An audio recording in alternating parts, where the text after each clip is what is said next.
On a un Olivier Primo qui se réveille côté politique un petit peu. Mais je vais t'expliquer exactement, Olivier, qu'est-ce qui se passe et la raison du pourquoi que le peuple québécois, exactement qu'est-ce que tu dénotes ici dans pas long, je vous lis le texte au complet qui est là, pourquoi que c'est un peuple de jaloux et pourquoi que jamais tu vas pouvoir changer cette mentalité-là. C'est que c'est enregistré dans notre ADN. Je l'ai compris finalement quand que j'ai commencé à faire mes recherches sur comment que les États-Unis étaient devenus les États-Unis avec la guerre de l'indépendance dans les années 1776 dans ces eaux-là. Tu comprends que c'est dans les mêmes années qu'il y a eu la guerre de la bataille des plaines d'Abraham et tout découle sur la création du Québec et du Canada et la création des États-Unis. Donc, je t'explique le phénomène exact de qu'est-ce qui se passe. Et là, ça va être à toi de décider si tu te rends compte finalement que tu pèles des nuages, tu fais de la... Tu brasses de la mousse pour brasser de la mousse ou tu veux vraiment faire des changements concrets sur qu'est-ce qui est en train de se passer. Donc, je lis ton texte ici. Il y a 2 ans, j'avais écrit un texte sur la jalousie au Québec. Je crois que je suis dû pour faire une partie 2. Parce que si vous regardez les commentaires ici, là, les gens le jugent, les gens disent petit-fils à papa, tu t'es fait donner 3 millions, on s'en calisse, ferme ta gueule, t'es juste bon à faire de la poutine. Olivier Primo, c'est une machine d'entrepreneur du Québec. C'est quelqu'un qui réussit. Je ne sais pas si vous avez déjà été à Pointe-Calumet. Moi, j'ai été policier de 2009 à 2010 à Deux-Montagnes. Et Deux-Montagnes, ça l'englobe Pointe-Calumet. C'est un trou de marde, Pointe-Calumet, OK? Tu m'aurais dit à l'époque, « Hey Max, on a investi plusieurs millions dans un projet à Pointe-Calumet. » J'aurais dit, « T'es-tu un esti de malade? Il n'y a rien à faire là-bas. » Et ce gars-là a réussi à emmener les plus grands DJ de la planète à jouer de la musique, à se produire à Pointe-Calumet, des gars qui sont à Ibiza, des gars qui sont à Dubaï, des gars qui sont à LA, à Miami, puis tout ça. Sincèrement, si Olivier Primo il aurait envoyé une photo de drone de Pointe-Calumet, là, ces gens-là se seraient jamais pointés là. Et donc, c'est une machine de guerre et malgré tout, il se fait détruire. OK, il y a eu un investissement qui est arrivé au début. Il aurait pu perdre son 3 millions au début. Et regardez qu'est-ce qui est écrit ici. Au Québec, on est en train de frapper un mur. Mais Olivier, ça fait 5 ans, je te l'annonce. La jalousie de la réussite est devenue un vrai frein collectif. Et si on ne se ressaisit pas, ça va nous coûter cher socialement et économiquement. Un entrepreneur ouvre un nouveau commerce, on se demande tout de suite s'il a eu un passe-droit. Je te l'explique, en 2016, j'ai ouvert mon premier salon de coiffure et d'esthétique. Et 2017-2018, je commençais à faire plus d'argent. La rumeur dans la police, c'était que le crime organisé avait financé mon salon. Comme quoi que les Hells Angels, ils avaient investi dans les affaires de picot sur la tête. Fais juste réfléchir un petit peu, parce que le policier, le mindset de sa mentalité, n'est pas capable de comprendre comment tu peux faire de l'argent. Puis je vais te dire la vraie vérité, si tu es capable de vivre le stress puis l'angoisse d'avoir dépensé tout ton argent, d'avoir des marges de crédit complètement pleines, d'avoir boosté toutes tes cartes de crédit pour réussir à le faire, ben ça, les policiers ne l'ont pas compris, que ça prend des hosties de couilles d'acier pour devenir un entrepreneur. Puis, c'est beaucoup plus facile de penser que, hey, il réussit, ça doit être le crime organisé qui a payé son salon d'esthétique. Un jeune réussit à se payer une belle auto ou une maison, on pense qu'il a été chanceux ou qu'il a eu de l'aide, au lieu de reconnaître le travail derrière ça. Une entreprise d'ici commence à avoir du succès, plutôt que de l'encourager ou aller plus loin, on la critique, on la surveille, on tente même de la rabaisser comme si la réussite des autres venait gruger la nôtre. C'est que la réussite des autres vient gruger la nôtre, oui, parce que c'est un monde de faibles fonctionnaires, d'employés. Fait que tu comprends que des moutons aiment tout ça être dans le même bassin de moutons. Faut que tout le monde soit égal. Quand il y en a un qui se lève, ceux qui savent qu'ils sont destinés à être moutons, qui est resté mouton, ne va pas t'encourager. La différence, c'est qu'en Floride, c'est l'État avec le plus d'entrepreneurs dans tous les États-Unis au complet. Fait que tu as besoin de leverage et tous les entrepreneurs s'aident à monter parce qu'ils ont tous compris comment on fait pour monter en haut. Parce qu'une société qui encourage plus ses bâtisseurs, ses créateurs, ses leaders, c'est une société qui s'appauvrit. Et ça, il faut ajouter un autre problème qui prend des proportions inquiétantes, la violence en ligne. Des attaques gratuites souvent faites à partir de faux comptes sans visage t'encourage. Ça, Olivier, c'est sûr que tu en reçois plein, ce sont des trolls, mais au niveau de la conspiration puis tout ça, là, je veux juste te dire que les gouvernements engagent des fermes à trolls justement pour détruire et rabaisser les lanceurs d'alerte pour leur faire perdre leur crédibilité sur les réseaux sociaux.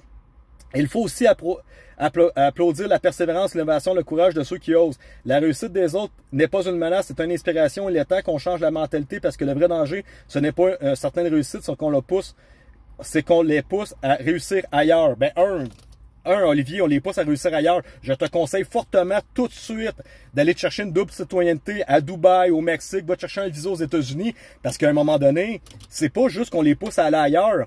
C'est littéralement, c'est qu'on est l'endroit le plus taxé, le plus imposé dans toute l'Amérique. Fait qu'à un moment donné, si t'es intelligent, tu vas aller bâtir de la business ailleurs. Fait que c'est ça qui est en train de se passer. Si tu comprends, il s'est passé le même modèle d'affaires en France. La France est ultra saturée, il y a trop d'immigration massive, il y a plus de business, et même que ça coûte beaucoup plus cher d'avoir un employé aux entrepreneurs là-bas que pas d'avoir d'employé. Fait qu'ils ont tué le marché parce qu'ils veulent coller ça en guerre à un moment donné puis c'est planter la France. Fait qu'ils sont en train de faire la même chose ici. On est en train de traverser la 4e révolution industrielle dans laquelle il y a de plus en plus de jobs qui vont être remplacés par la domotique, l'intelligence artificielle. Tu comprends-tu qu'à un moment donné, il y a trop de monde qui vont se ramasser à la rue. Fait que c'est le revenu de base universel qui va rentrer en ligne de compte.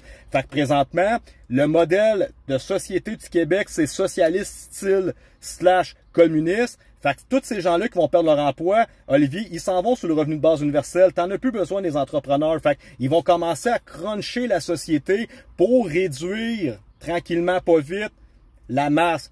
Donc, si tu ne comprends pas le big picture de où qu'on s'en va, à chaque fois que tu fais des posts qui parlent de politique puis tu changes un système, ben tu mets pas le doigt sur le bon bobo, puis pourtant tu es un entrepreneur, t'es intelligent, tu es capable de comprendre la stratégie, et je te l'explique la vraie raison du pourquoi c'est dans notre ADN, et que jamais les Québécois vont pouvoir s'en sortir.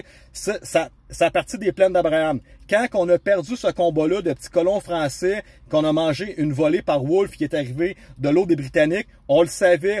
Les Français savaient déjà qu'on allait être attaqué par les Britanniques, mais on a pensé que nos petits sauveurs français viendraient nous sauver. Puis finalement, il n'y a personne qui est venu nous sauver. Fait qu'on a mangé une volée sur les plaines d'Abraham. Et pendant le reste de notre vie, nous, les petits colons français, ben, on a été envahis par des Britanniques qui parlaient en anglais. Fait à chaque fois que quelqu'un qui parlait d'indépendance ou de reprendre le contrôle de notre pays, ce qu'on appelle un patriote, il se faisait prendre sur la place publique. Si tu parlais que tu voulais réussir quelque chose, tu te faisais prendre sur la place publique. Fait que si tu voulais réussir, si tu voulais contourner le marché des Britanniques, mais tu t'en allais prison à vie. Fait que qu'est-ce que tu penses qui s'est passé? De père en fils, puis de mère en fils, puis de mère en fille, puis tout ça, ben ils ont tout le temps dit ferme ta gueule, non, fais pas de vagues, non, fais pas ça, tu vas finir en prison. Fait que tu comprends-tu comment que l'ADN du petit Québécois, qu'on est parti d'un colon français, puis qu'on a fermé notre gueule pendant les 300 dernières années, qui fait en sorte qu'on s'est pas développé. Eux, au contraire, les Américains, en 1776, ils ont crissé une volée à l'Empire britannique. L'Empire britannique, c'est la plus grosse empire qu'il y avait sur la planète Terre. Puis eux autres, les Américains, ils les ont vaincus. Fait qu'imagine de père en fils, nous autres, on est les plus forts du monde. Nous autres, on a gagné. Nous autres, on a réussi à avoir notre indépendance. De père en fils, les Américains, dans leur mentalité, c'est un peuple de gagnants.